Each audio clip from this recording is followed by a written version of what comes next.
Hello viewers, நம்ம இன்னைக்கு நெய்யை பத்தி என்னன்னு பார்க்க போறோம். நெய் அப்படின்னாலே உங்களுக்கு என்ன ஞாபகம் வருது? கொலஸ்ட்ரால் கூட இருக்குங்க, அது சாப்பிட்டா நமக்கு மேல மேல வரும் அப்படின்னு நினைக்கிறீங்களா? கொலஸ்ட்ரால் கூட இருக்கிறதுனால அதனால சில உபாதைகள் வரும்னு நினைக்கிறீங்களா? அதுதான் இல்ல. நெய் அப்படிங்கறதுல நிறைய மருத்துவ குணமும் இருக்கு, அதுல இருந்து நிறைய மருந்தும் இருக்கு. அது என்னங்கறத இன்னைக்கு நம்ம வீடியோல பார்ப்போம். வாங்க வீடியோக்குள்ள போலாம்.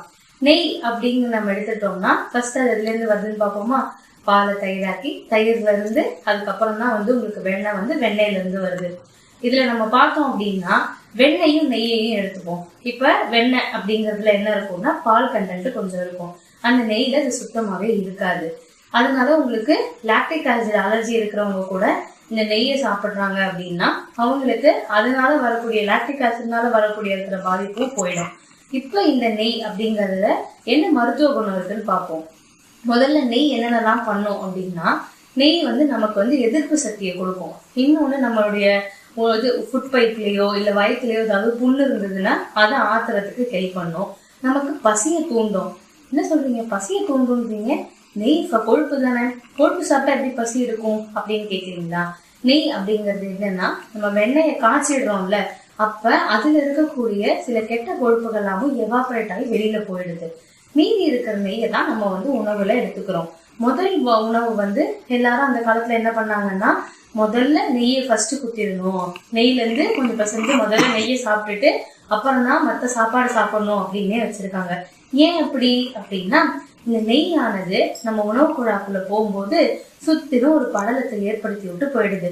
அதுக்கப்புறம் நம்ம சாப்பிடக்கூடிய மற்ற சாம்பாராகட்டும் குழம்பாகட்டும் மற்ற எந்த வெரைட்டியும் நம்ம உணவு குழாயோ அதாவது ஃபுட் பைப்பையோ வயிற்றையோ எந்த விதத்திலையும் பாதிக்காது. நம்ம காரமா சாப்பிட்டாலும் இந்த நெய்யானது உள்ள இந்த மாதிரி நமக்கு டைஜஷன்ல ஒரு பெரிய ஹெல்ப் பண்ணுது. இதுக்கப்புறம் என்ன ஆகுது அப்படின்னா, இந்த நெய் நமக்கு பசியை தூண்டும்னு சொன்னல, அது எப்படி தூண்டும் அப்படின்னா, இந்த நெய் போய் என்ன பண்ணும், ஒரு பெரிய கோட் மாதிரி ஒன்று ஃபார்ம் பண்ணி விட்டுருச்சு உள்ள. இது உள்ள போனோம்னா என்ன ஆகும்னா, இன்னும் இது புதுசா வருது, அப்ப இதுக்கு அடுத்து சாப்பாடு ஏதோ வரப்போகுது போல அப்படின்னு சொல்லிட்டு நம்மளுடைய வயிறு ஆட்டோமேட்டிக்கா பசிக்கான சுரப்பிகளை சுரக்க ஆரம்பிக்குது, பசி எடுக்கிறதுக்கான சுரப்பிகளை. இப்ப இதனால நமக்கு என்ன ஆகுது, பசி கூடுதல் ஆகுது. நம்ம சாப்பிடுற சாப்பாடோட உணவு, அந்த உணவுல இருந்து வரக்கூடிய அந்த சத்து இருக்குல்ல, அது அப்படியே நம்ம உடம்புக்குள்ள போகுது. அந்த உடம்பு நமக்குள்ள போறதுனால நமக்கு எதிர்ப்பு சக்தி வருது, நம்மளுடைய பலம் இது எல்லாமே அதிகமாகுது. இதுல எல்டிஎல் இருக்கும், அதாவது லோ டென்சிட்டி லிபிட்ஸ் அப்படிங்கிறது இருக்கும்னு நீங்க நினைக்கிறீங்களா?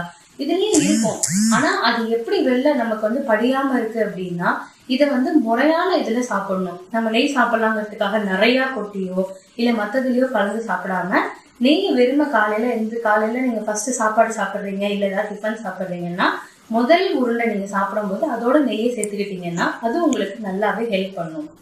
இதுல இருக்கிற இன்னொன்னு என்னன்னா, இதுல ஒமேகா 3 ஃபேட்ஸ் இருக்கு. இது என்ன பண்ணும் அப்படின்னா, நம்ம மூளைக்குள்ள போய் அதை நல்ல மூளையில இருக்கிற நரம்பெல்லாம் நமக்கு என்ன படுத்தும்னா பலப்படுத்தி விடும்.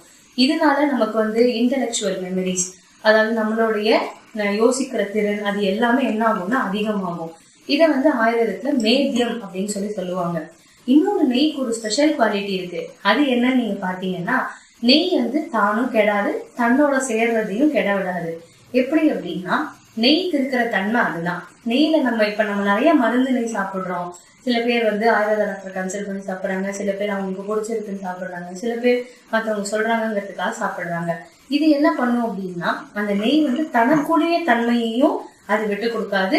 அதனால மத்த உணவு அதுல நம்ம ஏதாவது மருந்து சேர்க்கிறோம் அப்படின்னா அதனுடைய தன்மையும் அது கெடாம இல்ல மாறாம அப்படியே நமக்கு கொடுக்குது. இதனால நமக்கு என்ன பெனிஃபிட்னு பாத்தீங்கன்னா, அதுல நம்ம என்ன சாப்பிடுறோமோ அந்த சாப்பிடறதுக்கானது நமக்கு கிடைக்குது. இந்த மாதிரி நிறைய பெனிஃபிட்ஸ் நெய்க்கு இருக்கு. இன்னும் நிறைய பெனிஃபிட்ஸ் தெரிஞ்சுக்கணும்னு விரும்புறீங்களா? அடுத்து